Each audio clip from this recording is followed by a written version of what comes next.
So good afternoon, everybody. Welcome to the Litigation Center's seminar series event, Overcoming Imposter Syndrome. We have an excellent group of panelists here for you today. My name is Rachel Brockle. I'm the director of the Litigation Center and a visiting professor at Golden Gate University School of Law.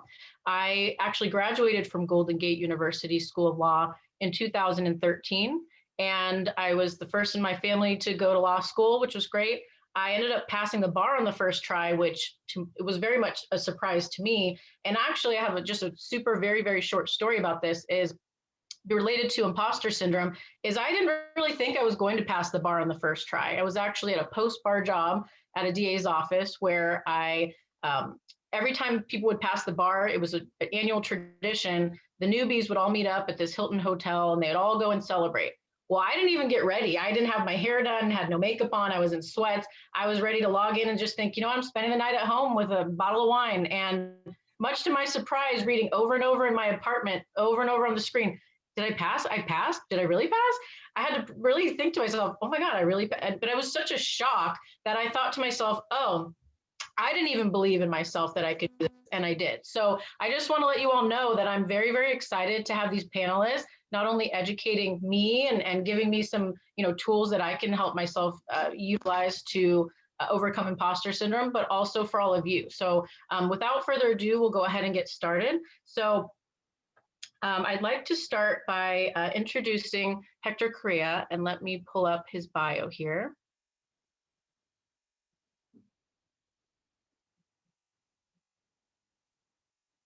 Well, let me actually hand over the mic to Lon Nguyen.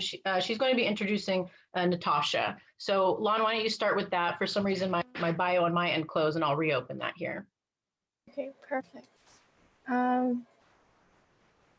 Okay, did you want me to turn on my camera? Or? Sure, that'd be great. Okay. Hi, everyone. So Natassia Kwan is a deputy city attorney for the city and county of San Francisco on the trial team. Prior to her government role, she was an associate at Greenberg Trigg LLP in the product liability practice group, named by AM Law in 2018 as the Litigation Department of the Year for product liability. Natassia specializes in defending cases involving personal injury and in high-stakes, high-profile litigation. She is dedicated to advancing the diversity in the legal profession, and in 2020 served as the chair of the California Minority Council Programs Ambassador Council.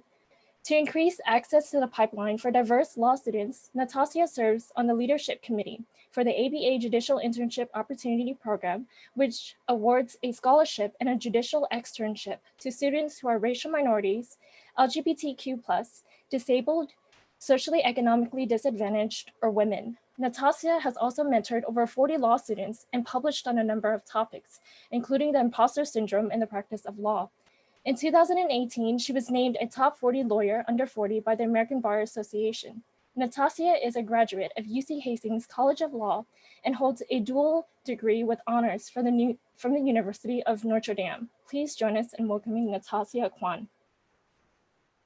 Thank you, Lon. I appreciate that. And I did find my bio. It was hiding from me for Hector. So Hector Emilio Corea is a commercial litigation associate at the Los Angeles Century City office of DLA Piper LLP in the US. Hector received his JD from UC Berkeley School of Law in 2017, and then he graduated magna cum laude with a bachelor's degree from Wichita State University. As a general commercial litigator, Hector has experience in a range of disciplines, including prosecuting and defending complex trade secret actions and representing private companies and their directors and officers in matters involving fiduciary duties and commercial contract disputes and business torts.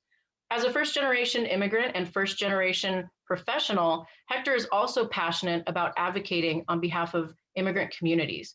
Hector has helped nearly half a dozen minor children obtain special immigrant juvenile status predicate orders in the Superior Court of Los Angeles. And as a native Spanish speaker, Hector also represents several clients on a pro bono basis before the Los Angeles Immigration Court.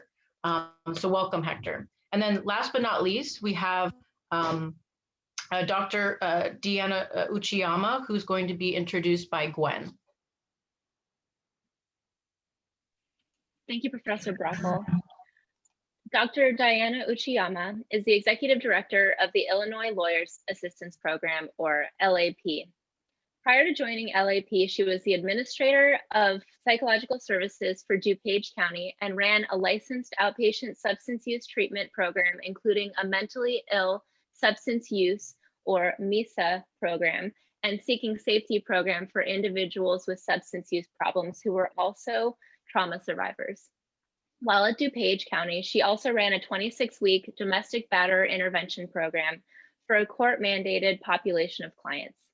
Dr. Uchiyama has also worked for the Kane County Diagnostic Center as both a staff psychologist and juvenile drug court coordinator, and has extensive background doing court-ordered evaluations, including psychological, sanity, fitness to parent, and sex offender evaluations. She is a licensed sex offender evaluator in the state of Illinois. Dr. Uchiyama has implemented numerous changes to court-ordered programs both in Kane and DuPage County, and is a SAMHSA certified trauma-informed care trainer. Dr. Uchiyama also conducts therapy with adolescents and adults, and is a certified advanced alcohol and drug counselor, and has advanced mindfulness training, an advanced mindfulness training certificate, teaching mindfulness skills to others in order to increase their well-being. Prior to obtaining her master's and doctorate in clinical psychology, Dr. Uchiyama was an assistant public defender in Cook County, working in various felony courtrooms at 26th and California and Chicago for over a decade. She obtained her law degree from Pepperdine University School of Law. Please welcome Dr. Uchiyama. Thank you so much, Gwen. And so just real quick, just so everybody knows, we're going to try to save questions and answers for the end. And if you think of any, though, that you just can't, you want to get off your mind, it's burning on your brain, go ahead and put them in the chat. Chloe, our Baxter Fellow, is going to keep track of those so that at the end we can make sure your questions get answered. And lastly, don't forget, there are going to be 3 raffled items today that are related to imposter syndrome and overcoming them. And so Dr. Uchiyama, if you want to go ahead and get your presentation started, I'll let you take on over. Hi, everyone. What an honor and a pleasure to be here. I really appreciate it. I feel like even though I'm not there in person, having spent I started my legal career in California, unfortunately at a rival law school, Pepperdine. So anyway, it's just a pleasure to be here. I am going to give out my cell phone, 630-642-9089. Feel free to contact me directly or text me. If you have any questions, you can reach me.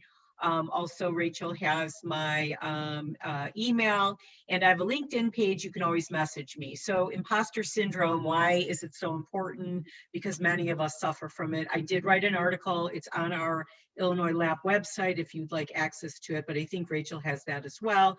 Unfortunately, I have to hop off. Due to time differences, my assistant scheduled me in a Central Standard Time for another presentation after this. So my deepest apologies to not being able to stay for the whole presentation, but you can access me in many ways. So, what is imposter syndrome? I am a first generation American. My brother and sister were born in another country. My parents are from 2 different countries. I grew up speaking another language as my first language. And so I really identify with this because it never had a word when I was in law school, but it's this internal experience of intellectual phoniness.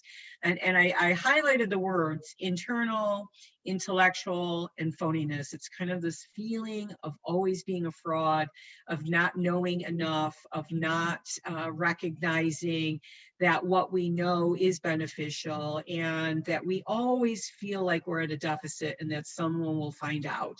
And, I remember early on in my career, just being plagued by feelings of insecurity. It was so interesting because I was a litigator and I was recognized as a good litigator, but internally, I never felt adequate or good enough. And I always felt like, the shoe's going to drop, the straw's going to break the camel's back, and someone's going to find out I really don't know or understand everything that I'm doing. And so it's kind of this, I put this up there because it's like, you look completely competent in person, and there's this concept of I'm a complete wreck behind the scenes. I'm filled with so much anxiety. And it's this mask that we wear often to hide how we feel internally. I do a lot of work with lawyers, judges, and law students directly, a lot of therapy in my work as the executive director of the Illinois Lawyers Assistance Program. And frankly, I was talking to a judge who I see for therapy, and he started laughing, and he's very, very well known and well respected in the judiciary. And he said, I still feel like that. Every new case where I don't know the law, I have this feeling that someday someone will find out what a fraud I am. And I looked at him and I said, I think that's amazing considering that people look up to you. And he said, yeah, you always wear this mask. You wear this mask that you know what you're doing. You feel completely confident, and then behind the scenes and inside of yourself, you don't always feel that way. So it's clearly something that plagues most of us on a regular basis that we don't really talk about. And so, you know, Natasha and I have talked behind the scenes, just what an honor it is to do this presentation, to identify it for you guys, because it feels so lonely to suffer from it because we think that we're the only ones. But I would tell you, to some degree, most of us have felt this way in some aspect of our life, especially in the transition from law school to being a lawyer, right? Because law school teaches you to think like a lawyer, but being a lawyer, you don't feel like you have the translatable skills to actually be a lawyer. And so that's why it's really important for us to just acknowledge it and to really say, this is how I feel. So what are the signs and symptoms? You feel like you lack the skills, the knowledge, and the competence to do your job, despite your training, education, and experience, right? Despite your internships, despite your clerkships, despite your law school classes, despite passing the bar, you just never feel like you have the knowledge base to do your job competently. And I do recall these feelings. I remember being thrown into the domestic violence courts as a new attorney, and it was a new area of law. When I first started, we were one of the first domestic violence courtrooms in the nation. And I remember going into I had a supervisor who ended up being a judge, but he was a tough kind of guy. And I came up and I said, they want me to do an order of protection hearing. What is that? I don't even know. It was the second day on the job. And he said, you're a smart woman. You'll figure it out. And I thought, dear God, this is not the way I learn. I felt that everything I had learned in law school didn't prepare me for the actual experience of litigating complicated matters that required an expertise. But the reality was, none of my colleagues felt confident or had felt like they had enough experience. And every case challenges you in different ways. So, you know, this is how we feel. Any other skills besides getting Super Mario to level 4, right? That, you know, despite all of our pedigrees and all of the things we've done, we don't feel competent enough to do what we're doing. And there's 3 core characteristics that were identified by a clinical psychologist: denial of competence and inability to internalize success. Okay, so this is really important, right? Is that it's us, it's how we're built, our feelings of perfectionism, the internal standards that we feel. We don't internalize success. We always feel a bit of a phony, that we're faking it, and we're terrified that we will be exposed, that we will lose our license, that we will never pass the bar. It goes on and on and on and on in so many levels as we're navigating the experience of law school and the experience of becoming a lawyer. You know, I was talking to my husband last night, and we were talking about the concept of if my own kids had chosen to go to law school at this stage, I would have a lot of experience that I could pass on to them based on my own experience as a law student. However, I was first generation. I had no one to ask. I had to just kind of figure it out. I didn't know what the barometers were to determine success, what I should be achieving. There was no one to ask. My parents had no knowledge of the United States legal system or what it required to be successful in law school. So I felt embarrassed a little bit about my lack of access to expertise or mentoring or people who could tell me what I should be shooting for. And I created my own kind of levels of success to kind of achieve. So that's really important. So who's at risk? You know, this feeling of being underqualified. Well, women. And why is that, right? Minorities. Why is that? And, you know, people who are first generation. And why is that? It's this concept of feeling outside the kind of what you feel is the conforming crew. And there is this kind of concept that so minorities and the kind of the reality that it is harder, right? That we don't have access to the same means. You know, the legal world, regardless of what we say, has still remained a male-dominated field in the judicial area, also in many law firms in leadership. There's few minorities in positions of leadership. There's few women in positions of leadership. And so as a result, everyone can experience imposter syndrome, but women and minority groups feel them higher because the representation is not equal. And I read an article last year about if women were to become at the rate that they are now equal to men in the legal field, it would take another 50 years, which is pretty extraordinary and unfortunate. And it's even worse for minorities. So therefore, they feel more at risk for imposter syndrome. So, you know, I put this up as a funny, everyone feels like an imposter, and sometimes that's okay. So basically, everyone suffers from imposter syndrome almost at one point in their life or not. So what are the personal characteristics that contribute? You know, success is attributed to external factors rather than internal factors. When I do therapy, I look for people, how they identify the world and kind of their barometers for success. And if they attribute it to things that are not personal attributes, like it was luck, it was timing, I was in the right place at the right time, then I know that that's part of the work that we have to do. This concept of it's really hard for me to accept praise or recognition for the work that I do. I don't deserve my success, this pessimistic attitude about success, right? I always listen to a person's narrative. Is it optimistic? Is it pessimistic?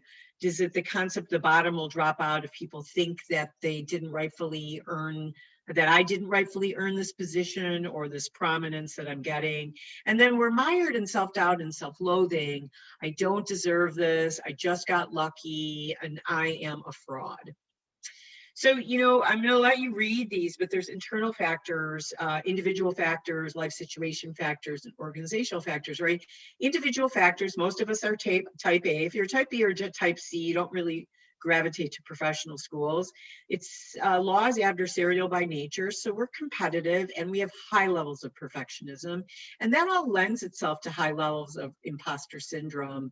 And you know, law school teaches us to think like a lawyer, and we get more negative, and we think about the what ifs, which is kind of anxiety producing.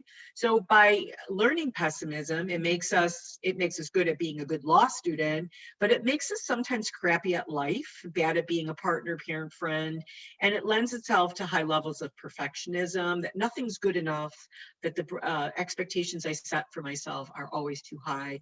We have other pressures, and you know, we don't get a lot of credit sometimes for the work we do. We get a lot of red on our information that we submit, and then we get a lot of critiques, and it lends itself to this concept that it's never enough, and our personalities clash with that as well. So, you know, feelings of intense anxiety and uncertainty, you know, create anxiety disorders. It undermines our confidence. We don't believe we have adequate work experience or education or knowledge. We feel incompetent and unworthy, intense anxiety about work, school, we'll never meet the expectations and standards. And even if we do get reward and praise, it's only temporary, and it only stops the cycle for a little bit of time. So you can see how anxiety leads to anxiety disorders, and that becomes crippling as a result. And it's a vicious cycle of anxiety. It triggers the primitive part of our brain.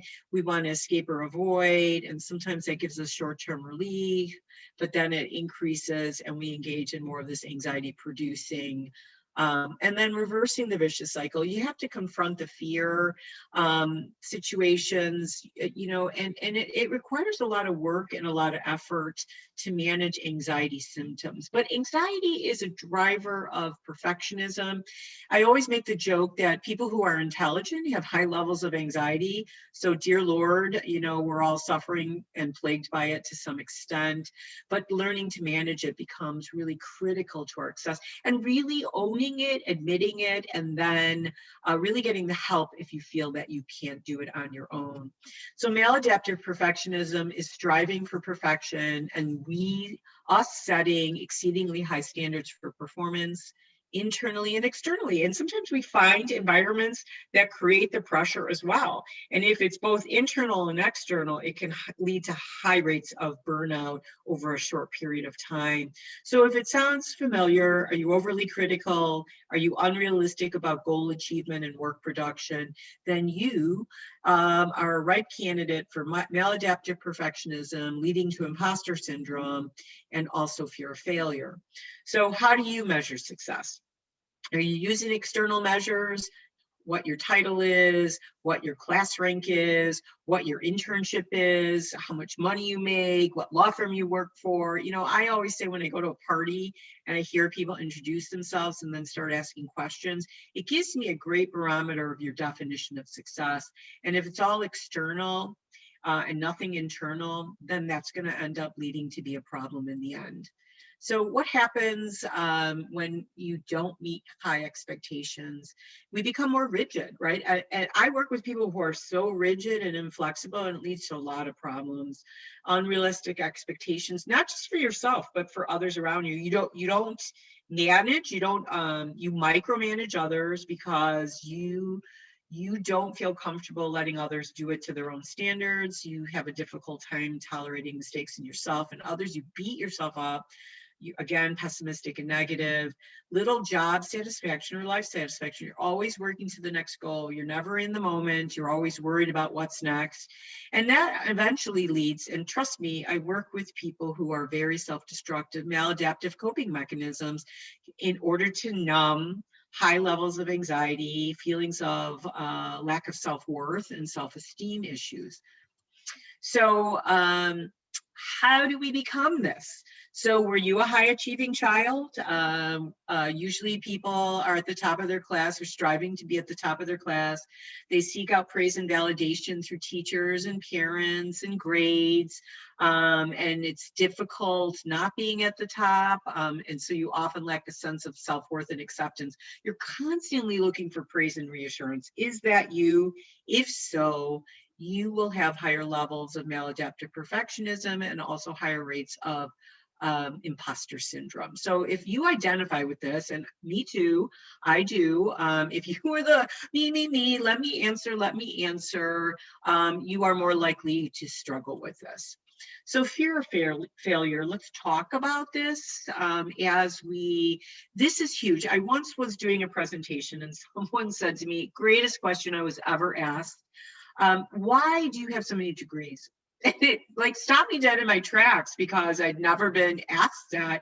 And I said, well, I think that's a good question. I consider myself a life learner. I'm always, I always say if I had started a little younger, maybe I'd have a medical degree. And I made a joke. And then I said, actually, there is this part of being first generation, of striving for excellence, trying to achieve things, and this fear of failing, right? Rachel talked about, she didn't prepare for passing the bar. I took the bar, I didn't really have a barometer. I felt like I was catching up all the time.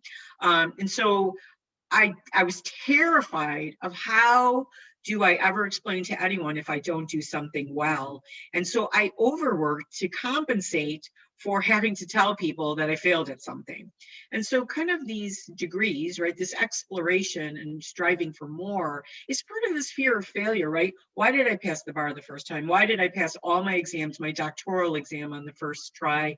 Is because I overwork to compensate for my fear of failure, right? Because my self-worth and identity is tied up to being intelligent and hardworking and not being lazy and stupid, right? So I know that, and as a result, it's kind of like it terrifies me into a furor of work. I also like look at people. Do you have a fixed mindset or a growth mindset? Do you look at mistakes as an opportunity for growth, or do you look at them as this concept of, you know what, I'm not good enough? And a fixed mindset, that they believe intelligence and talent are fixed traits that come from birth and that there's no opportunity to change those. And the growth mindset says that, you know, life is experience, failure is experience. Every negative as well as positive experiences causes me to go in the direction I need to go. And you can see that is flexible thinking, right? And the more rigid we become, the less likely we are to cope with difficulties, and the more likely we are to struggle with imposter syndrome. And we also, as a result of having this imposter syndrome, we avoid tasks that could undermine or challenge our own self-perception as gifted, smart, talented. You know, my son, I'll use my son as an example. He won't mind this, but he never liked doing anything halfway. He was a very talented athlete. You know, he went to a very difficult, he was a 3-star athlete. I'm not saying this to tout how brilliant he is. It's a blessing and a curse. And I said to my husband early on, we have to work on the other side of him, because he is his own worst enemy. This concept of not being able to fail, of not being good at something, is going to be his curse throughout his lifespan. And of course, he was very, very high achieving, still is. And we talk about it. The concept of failure is his greatest fear, and it motivates him. And so kind of managing that, recognizing it, talking about it is really important, and not avoiding things because of anxiety and of worry about people thinking you're not doing something well. So what can you do about this? I'm going to end on this slide. Recognize the impact this thinking has on your functioning. It's not just at school. It's not just at work. It's at home also. It will derail your interpersonal relationships. You need to be honest about the high levels of perfectionism that interfere with flexibility all through your lifespan. Increase optimism. If you find yourself always saying things with a negative voice and a harsh inner voice, that needs to change, because it sets you up for mental health problems, substance use problems, and difficulty managing uncomfortable situations. Review your standards. Are they reasonable?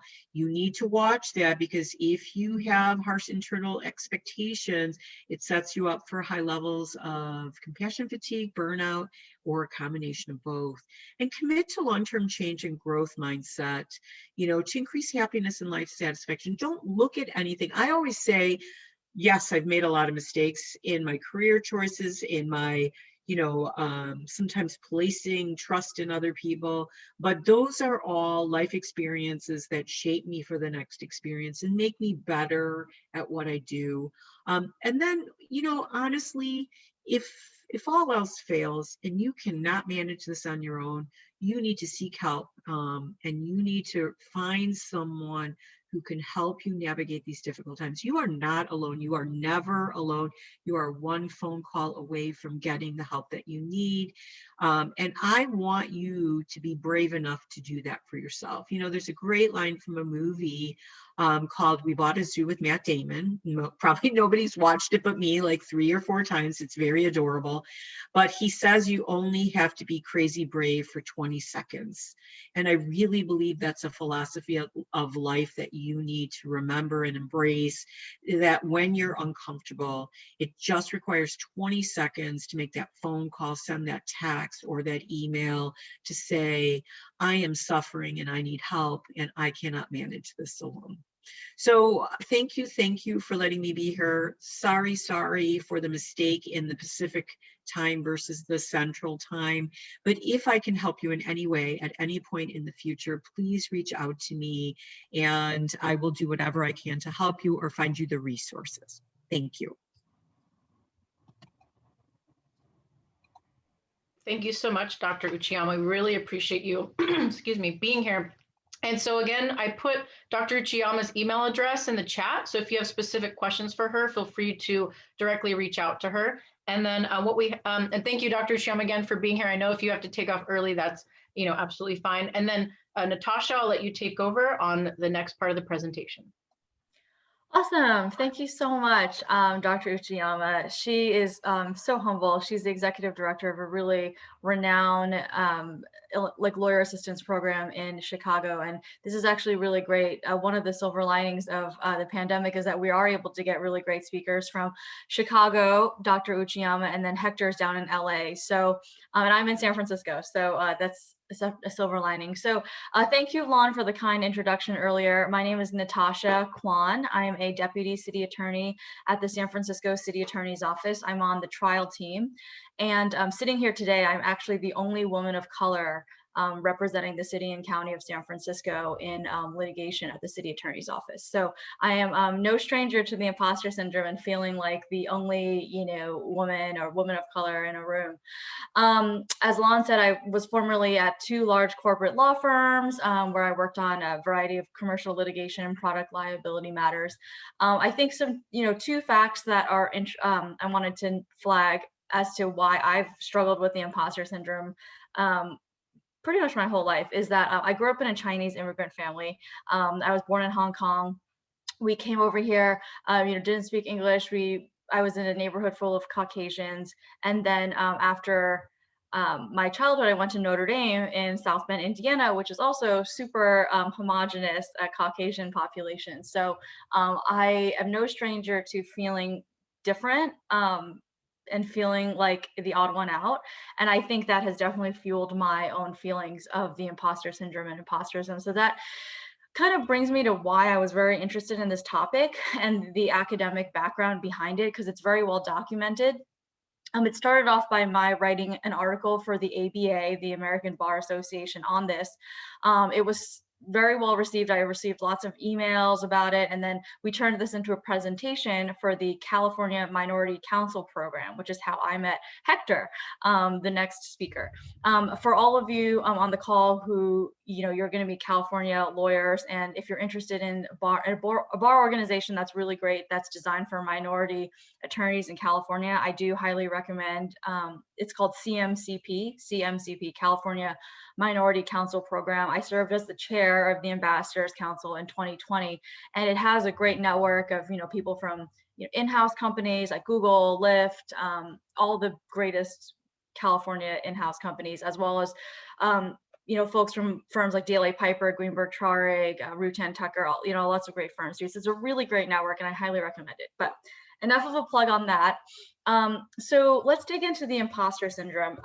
Dr. Uchiyama covered the definition so well. So I'm going to try to avoid, any overlap of what she's already discussed. But, it is this feeling of that your achievements are undeserved, that you'll be exposed as a fraud, failing to internalize your success, and struggling with self-doubt and anxiety.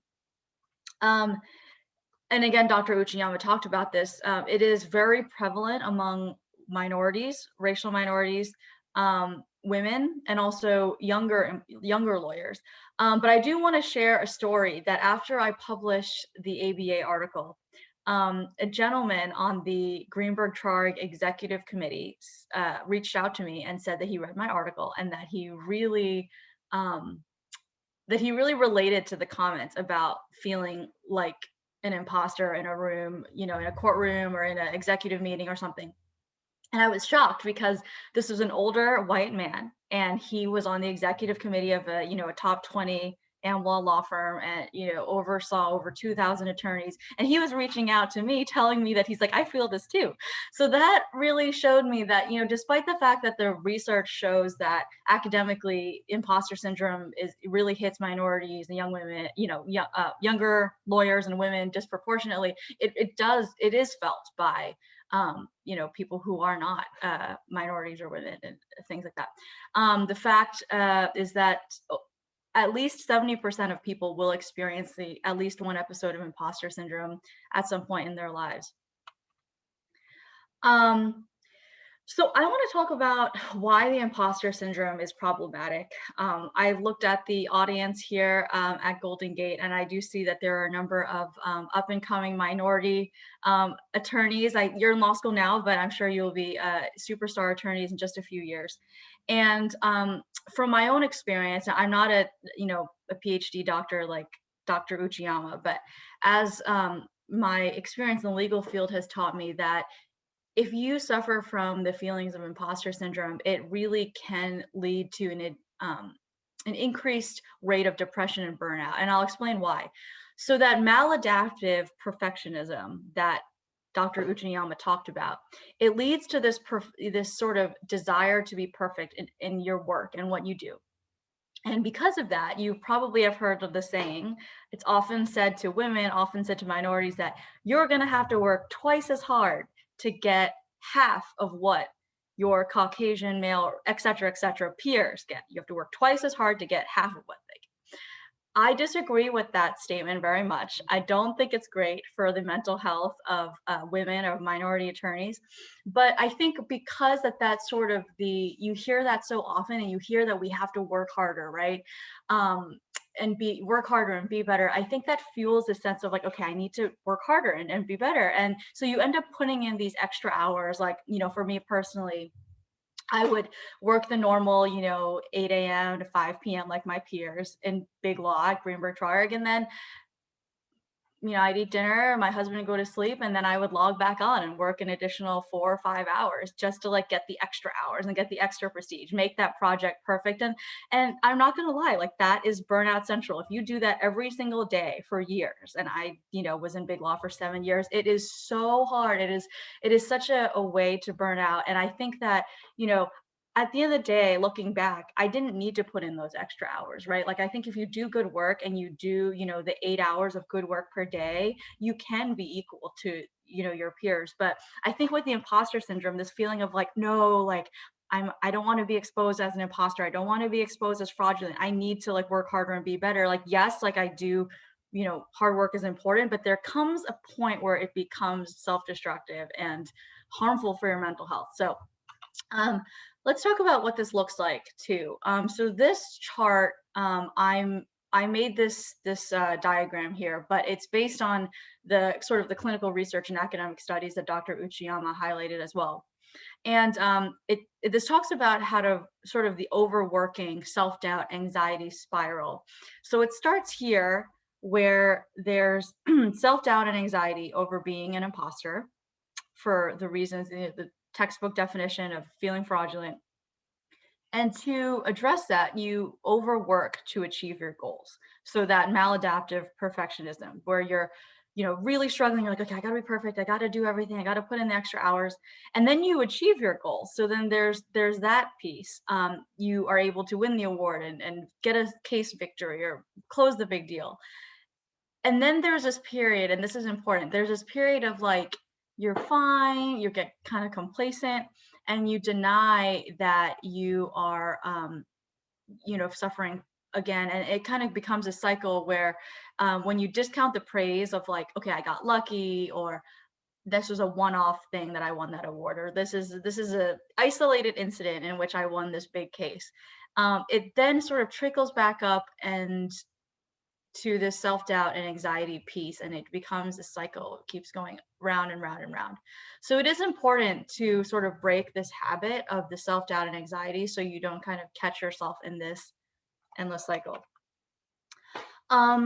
Okay, so let's talk about some tips on how to combat the imposter syndrome. I think Diana didn't get a chance to talk about this too much based on her time constraints. And so this is something I really want to focus on, because I want to focus on what are some tips, tangible tips that you can take away from this presentation and implement in your own life to not suffer from the imposter syndrome. So first, of course, is self-awareness, recognizing that you have feelings of imposterism, that you have imposter syndrome. And I think hopefully people on this call are looking within themselves and thinking, okay, like I think I have experienced this at points in my life. So that's the first step, is recognizing you have it. The second step is to, when you get the case victory, when someone gives you a compliment, not to deflect praise and then actually embrace it. So this is something that I've struggled with, and many books and studies talk about how women and minorities deflect praise, that they often say that they got lucky, or again, it's a one-off case, or this is an isolated incident, which that's why I got this externship or this job or passed the bar or whatever. Sometimes they'll even say, oh, I could have done better by doing the X, Y, and Z. And I think also it's a cultural thing. And maybe Hector will talk about this in his piece, but being a Chinese American, I was raised that humility, being humble, is so important. It's a virtue to be humble. And someone says you're amazing, say, oh no, like I'm not amazing, I got lucky or whatever. It's important that to own and be proud of your accomplishments will help you internalize your own abilities and strength. And ultimately, you have to convince yourself that you're worthy of that praise and that you're not an imposter. What I do, and I think a lot of attorneys have advised me on this, is that when you do get a case victory or a good email from your boss, to store it into a folder somewhere. I call it victories, or so I used to call it positivity. And on your days, I mean, we're living in a pandemic here, right? Like when you have a bad day, go to that folder and remind yourself of the various accomplishments and victories that you've had, and embrace that. Okay, number 3 is remembering your success and value. This is sort of if you have a seat at the table, it means that someone recognized your abilities and invited you there. If you are the only woman in the courtroom, if you're the only minority at a board meeting, or in your classroom even, remember that you were accepted and asked to sit at that table, and someone deemed you, worthy of, like, based on your education and experience and all that you're supposed to be there. So, own that. I often, so many times, was in a courtroom where I was the only minority or the only woman, and for years I hated that, because this is another, some stories I had about compounding your feelings of imposterism. Like whenever I would go to court and I was the only woman or minority, the court bailiff in one incident told me, as I walked in, he said, "Ma'am, the court reporter entrance is over there." And he didn't know that I was there representing a large pharmaceutical company. And that was such a blow to my self-esteem that day. I remember, texting my mom and being very upset about that. But, I think now looking back, I can mentor like junior attorneys and attorneys of color and tell them, like, no, that's not okay. And like, don't take it to heart. And I know it's easier said than done, but I think back to the imposter syndrome, when you're mistaken as a court reporter, when you are mistaken for someone else who is Asian, or let's say you're African American, someone else mistakes you for another African American, those kinds of things, like, they're microaggressions, and it's kind of worthy of their own separate panel, to be honest. But it tokenizes a person and fuels their feelings of imposterism, because you feel like you're unrecognized. You feel like, oh wait, you don't recognize me, I deserve to be here. Like, you feel fraudulent, and it doesn't help, when you get those microaggressions. It kind of is hand in hand with the imposter syndrome piece. And I do think that's part of why females and minorities suffer from the imposter syndrome at higher rates than their counterparts. Okay, so that leads me to point number 4, which is diversifying the room. So there's going to come a time, hopefully in the not too far future for all of you, where you're going to have the opportunity to hire people on your team, staff people on your team, bring along a junior associate or a summer associate with you to a court hearing, a big deal, a big board meeting, whatever it is. I encourage you to diversify the room. You know, Hector knows that I love doing this. I love like bringing in, you know, other attorneys of color who I know, giving them speaking opportunities, like, you know, making the pie bigger. I encourage you to do that because, you know, when I was a young attorney, I had so many people who brought me under their wing. And I recently was talking to an attorney, a female attorney who's now leaving the practice of law for lots of reasons. And she told me, when we were talking, we were saying goodbye. From the firm, and she said, I told her, you know, it meant so much to me that when I was a first year associate, you brought me to the court hearings where you were arguing and you were the lead, you know, oral advocate for these pharmaceutical companies in a room full of men. She was the only woman there, and that meant so much to me that she brought me along.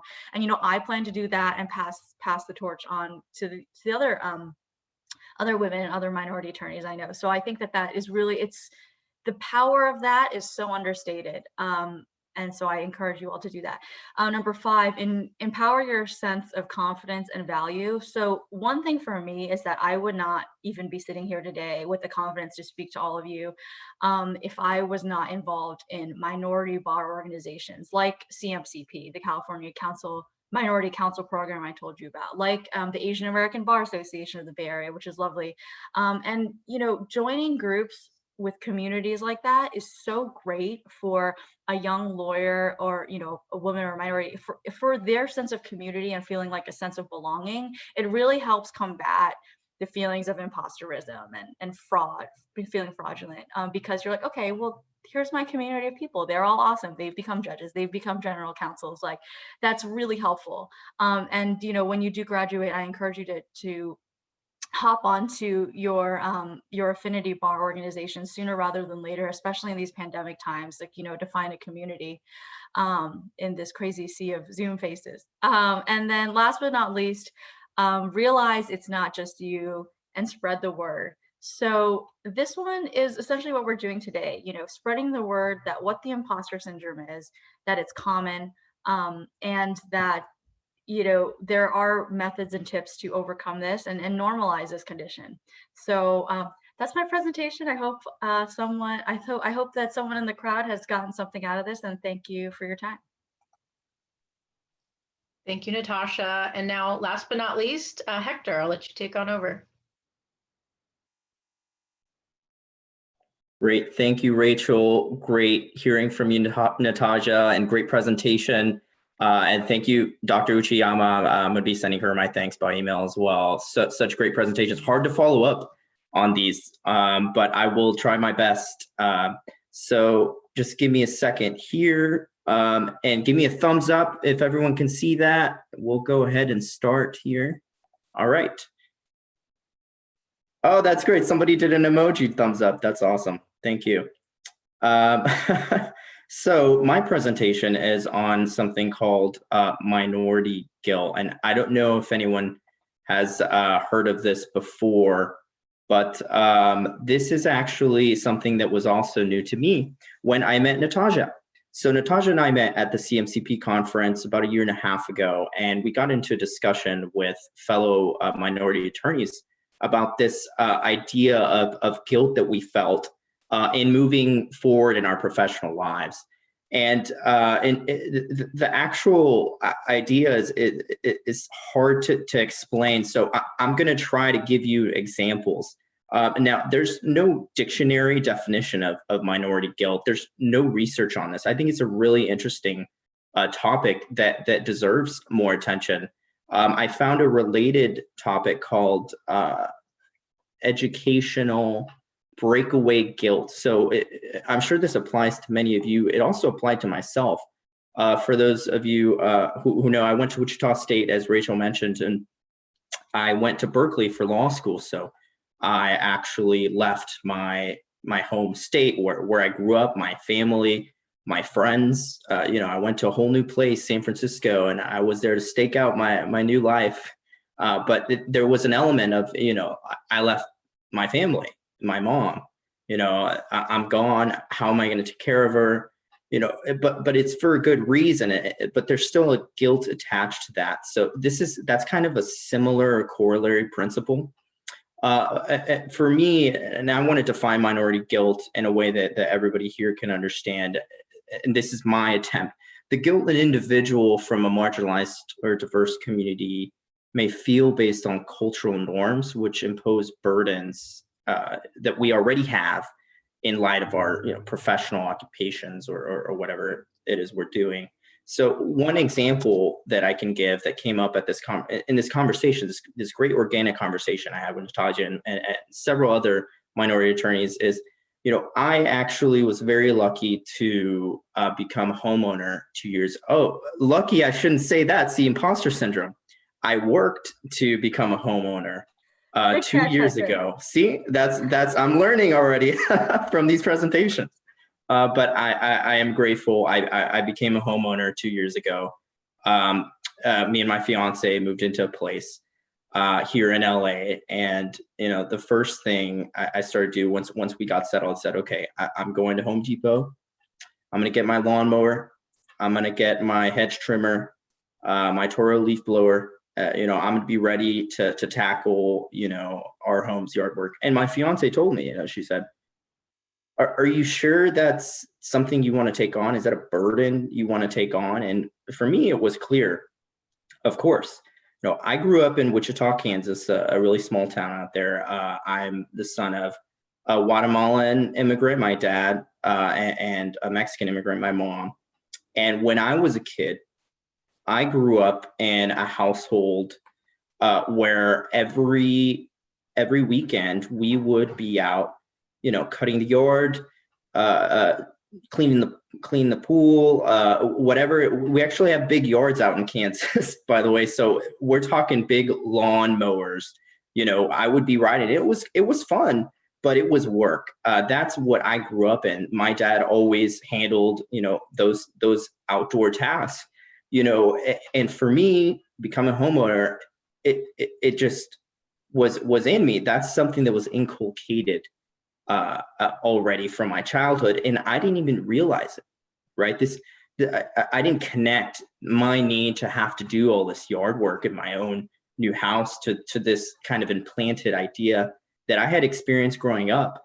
But it's not until a couple months after we moved in and the stressors of my occupation, as you all know, attorneys work hard, and it became very clear to me that doing my own yard work was not really feasible if I wanted to work the kinds of hours that I had to work at the occupation that I'm in, and so it was really realization for me in that conversation that I had with Natassia as well, that, why do I feel the need to have to do this task?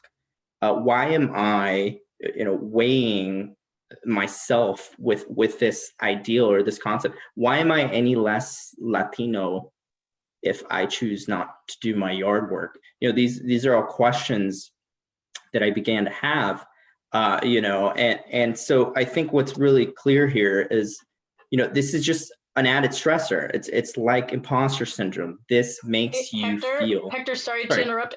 So we're getting part of your screen cut off on both sides. It's only showing sort of the center. Sure. Let me see here. Let me go back. Okay. That looks good. Thank you. How about there? Okay. Yeah. Great. That's great. Perfect. So thank you, Rachel. Yeah, this is the kind of stress, and it kind of bleeds into imposter syndrome. It's an added stressor, and one issue is it's also class-based, not just culturally based. Maybe someone who grew up in a Latino household where, there were household caretakers, they may not have the same kind of preconceptions that others have. But I think what's key here, as Natassia previewed earlier, is it really depends on your culture. And I think one other great example that we heard from another attorney at our table, and I don't want to put words in her mouth. I only want to explain what I understood from her conversation, is this idea from her culture that she had to be the primary caregiver for her new child. The idea of hiring a nanny was unacceptable, right? That's what had been inculcated to her.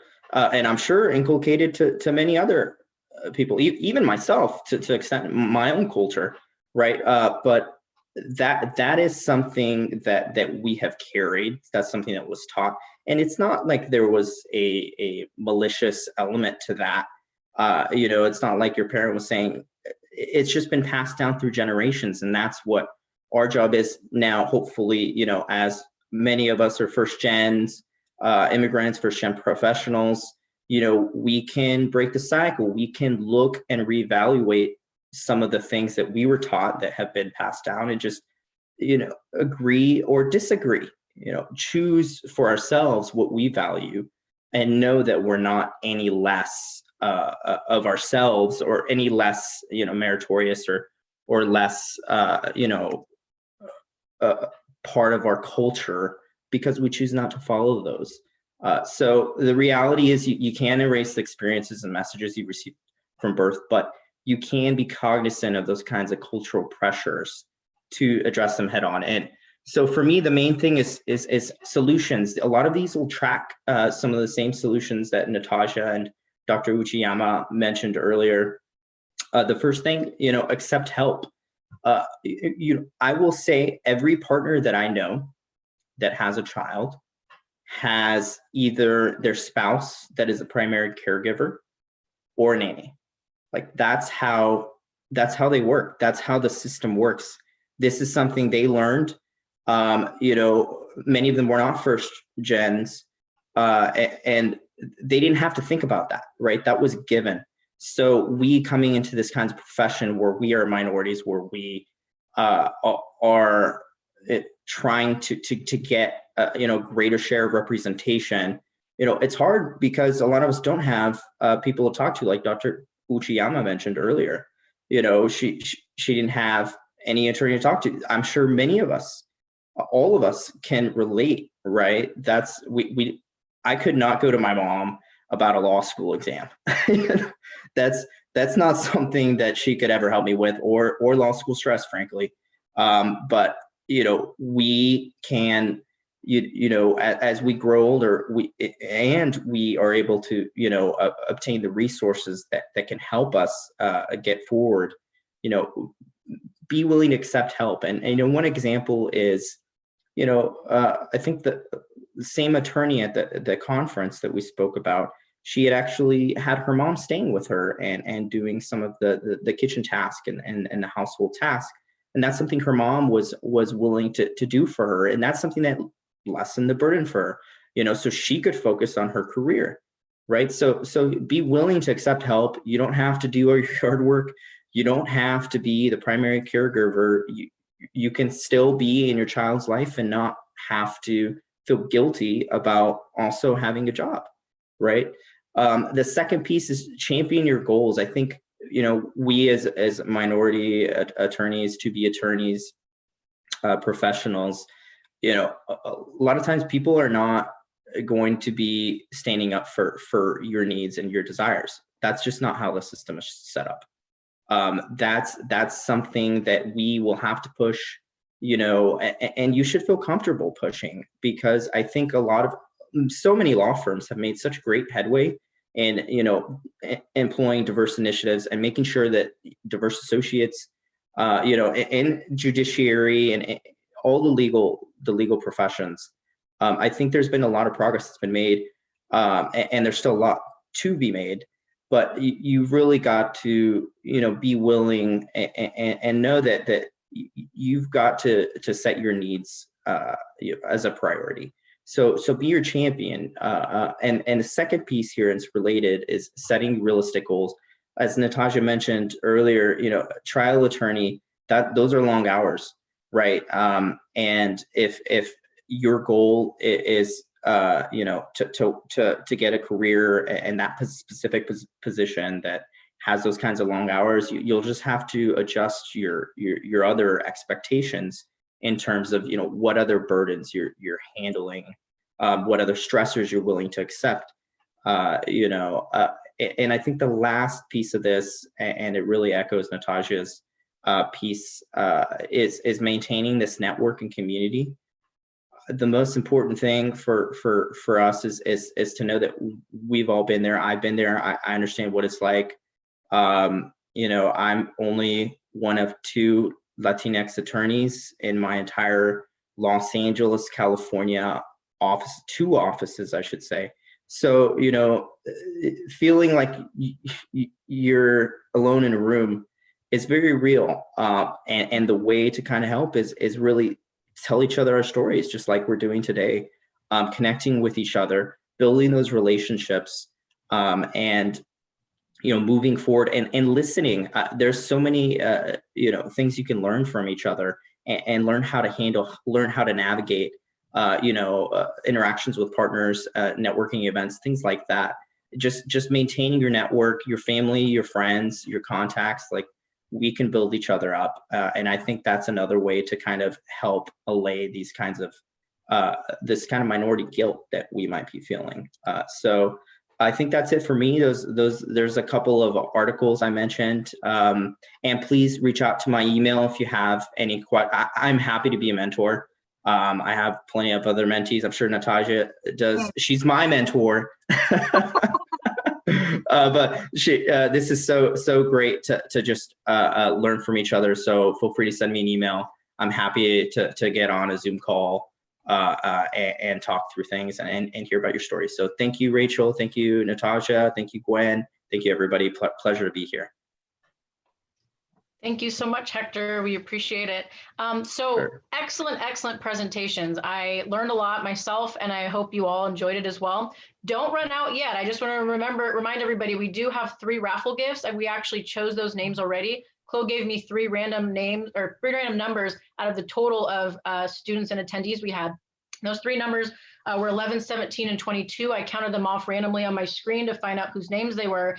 And the winner of the book, Own Your Greatness, Overcoming Imposter Syndrome, Beat Self-Doubt, and Succeed in Life by Dr. Lisa Orby Austin is Caitlin Guadano. So if you can private message Clodagh Mocklin in the chat, your home address, we'll mail that over to you. The second gift that we raffled off is a gratitude journal, which has a 6-minute mindfulness diary and a daily calendar, kind of just keep you on track and keep you thinking of the positives. That one is going to be gifted to Tiana Leslie. So if you can also send your home address to Clodagh in the private message her in the chat. And the last one is a 2021 planner, right? To make sure your life's organized, you feel like you're on top of things. And that one's going to be raffled off to Michelle Garcilazo. So don't leave yet if you have questions. The panelists are here for you until 1:15. So with that, I'm gonna turn it over to Chloe. She's going to be handling the questions, whether it's in the chat or if you want to raise your hand, feel free to do so. So earlier I saw some specific questions for Dr. Uchiyama, and we'll make sure that those questions that were left in the chat get sent over to her. I see a lot of kind words that were left in the chat for our panelists, so thank you for those. But if anyone would like to ask a question now, go ahead and drop it in the chat or private message it to me in the chat, or you can just press the hand raise function and then we can call on you and you can ask the question. And feel free to turn your cameras on now that the presentation's over. I would love to see everyone smiling Zoom faces. Same here. Hi, Christopher. Hi, Thomas and Stephanie. I have to take off, but I want to thank everybody. It was a great, informative session. I really appreciate it. Thank you, Professor Scott.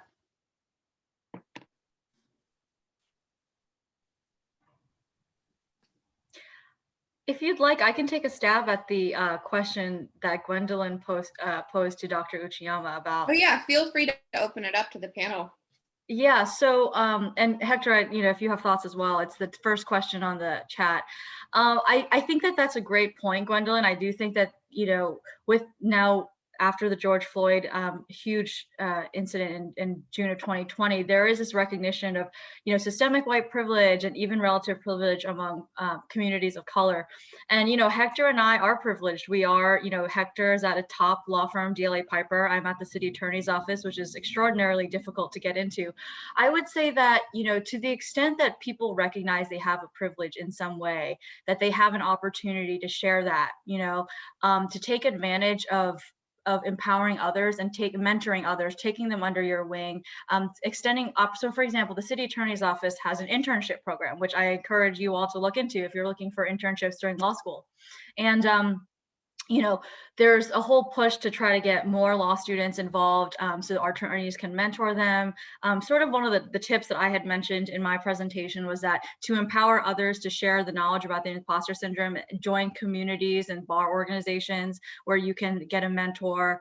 All of that, I think, is a great way to sort of reconcile and overcome the imposter syndrome with the privilege that you have, even if you are yourself a person of color or, you know, a white woman, whatever it may be.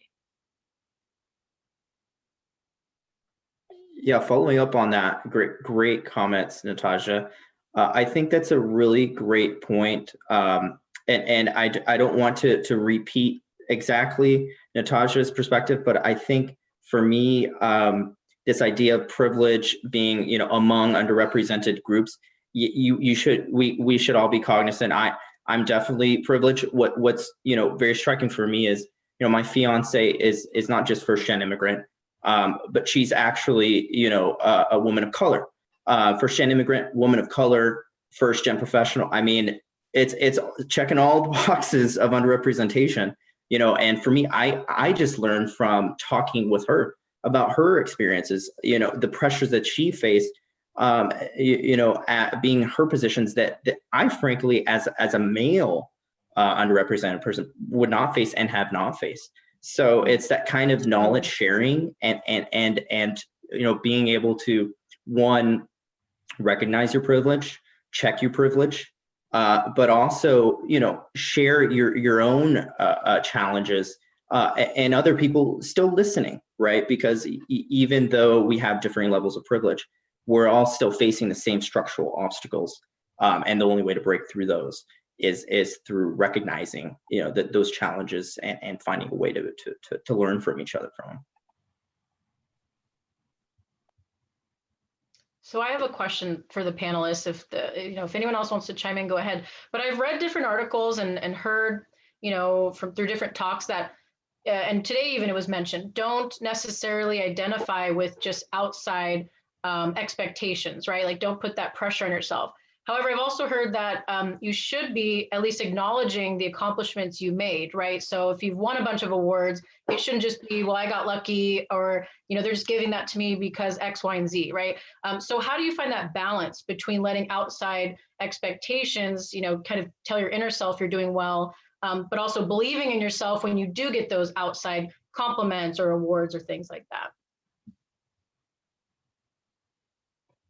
Hector, you want to take a stab at that? Sure, that's fine.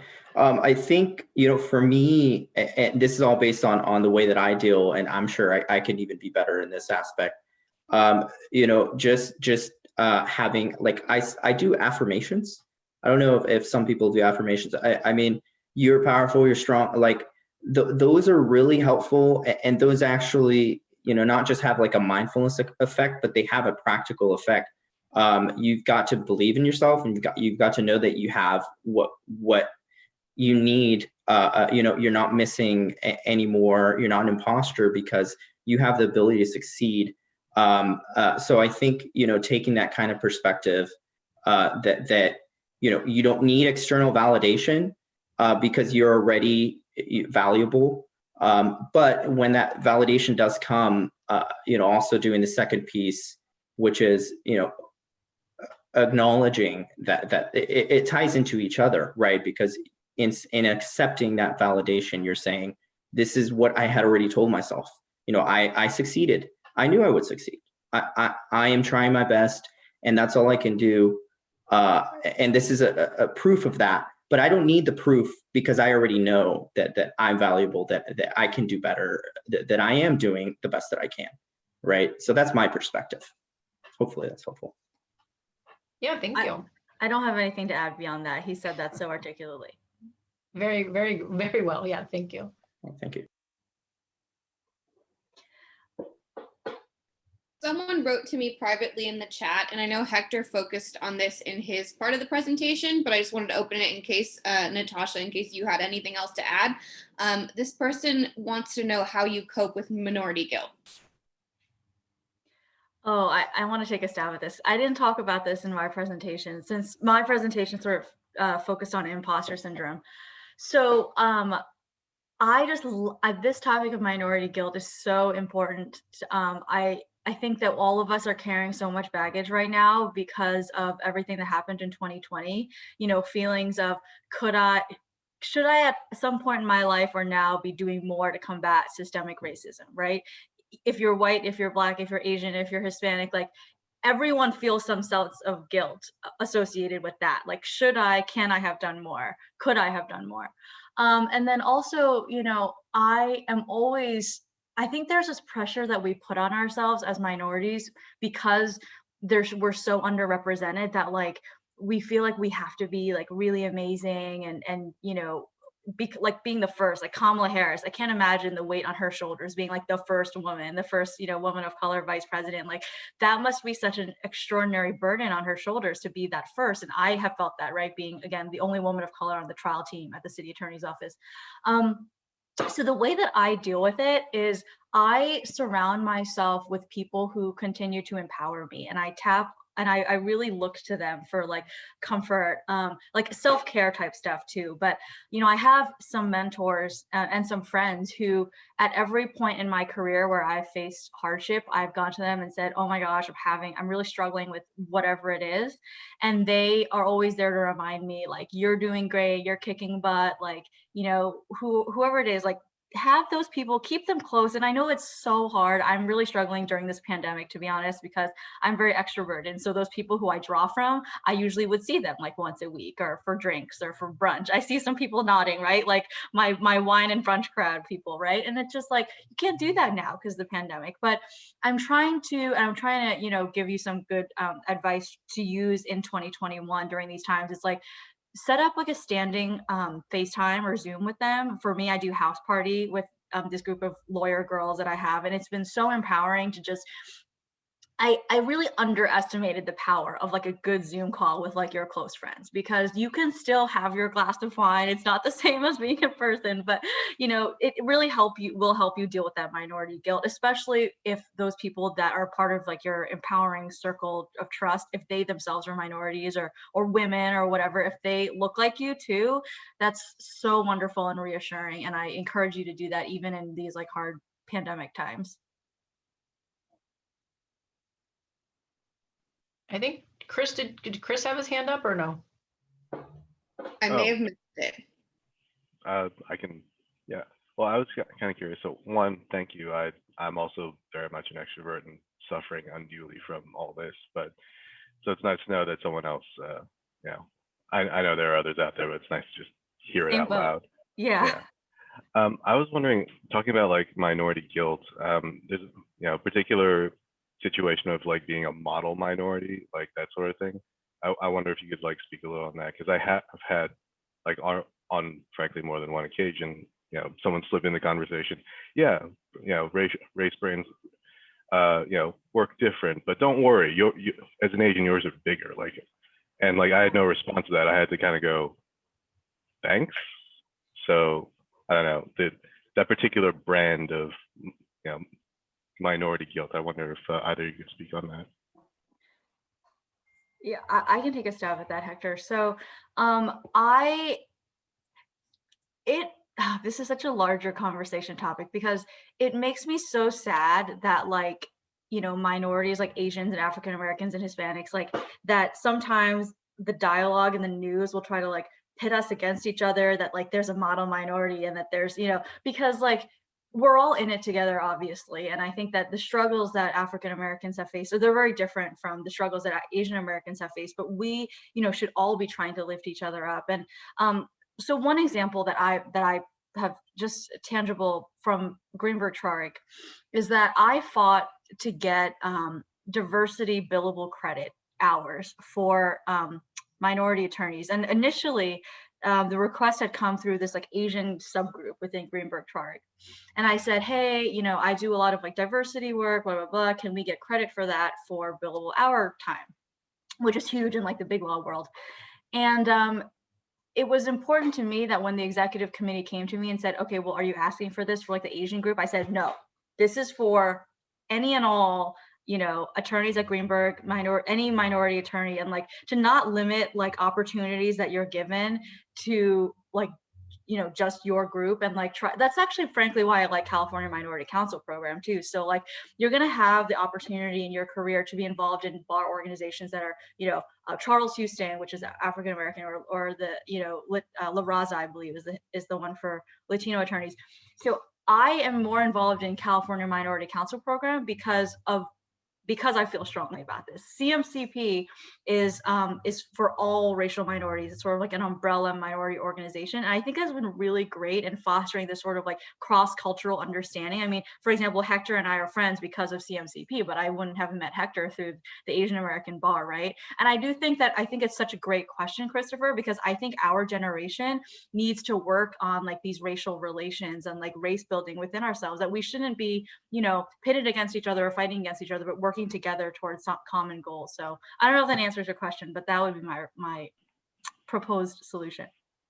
Yeah, no, that's kind of exactly the angle I was thinking of. Just not just guilt in terms of like, you know, self-doubt, because we are talking about imposter syndrome, but also, yeah, being kind of pitted against other things compared to other minority groups. So thank you. I have a quick question, if you guys don't mind me jumping in. I was looking up how to sign up for CMCP, Natasha, and I was wondering how that works for law students and for recent graduates, because there isn't a section of that. So could you go over that really quick? Yeah, let me pull up the website. The executive director, I'm going to pop his email in the, you could tell him Natasha sent you. Robert, his name is Robert White. He's a good friend of mine. He's the executive director. And if you say, you know, I'm a law student and Natassia Kwan recommended, you know, CMCP, and you can ask him directly. That I'm giving you his email. I'm sure he can provide resources. But also, I believe that CMCP, which the website is cmcp.org, there should be a discount for like law students, and there are opportunities for law students to get involved as like volunteers at the conference, for example. And so if you volunteer at the conference, then you can go to the networking events and things like that for free and get to know lawyers that way. So that's sort of like a way to get in the door. And then as soon as you pass the bar and become an attorney, then you can apply to be like a regular individual attorney. Oh, you don't need to apply. Sorry, you would just sign up to be a attorney member. And it is amazing. It is an amazing community. I can't speak more highly of it. Yeah, I can do a plug. It's my favorite bar organization by far, and I'm part of Mexican American Bar Association, so that's saying something. Like it's CMC, and they have great parties, man. I'm telling you. But CMCP is also, you know, it's been, I've gone twice now to the two conferences, and they have plenty of events, and every single one of them I've met like such amazing, genuine. You know, made such genuine connections, you know. So I think those are the kinds of organizations you want to try to find and join, even in law school. I was part of the La Raza Law Students Association in Berkeley.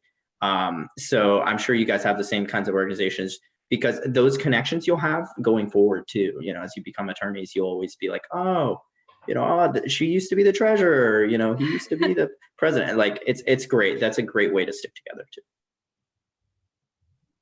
Okay, well, if we don't have any further questions, I just want to be mindful of the time. I know we said we'd end at 1:15. I know a lot of students, just for the speakers, for your own knowledge, it's not like they left because they weren't interested. They had classes at 1:15. So we lost, okay. a few people. Yeah, so don't worry, you guys are doing a great job.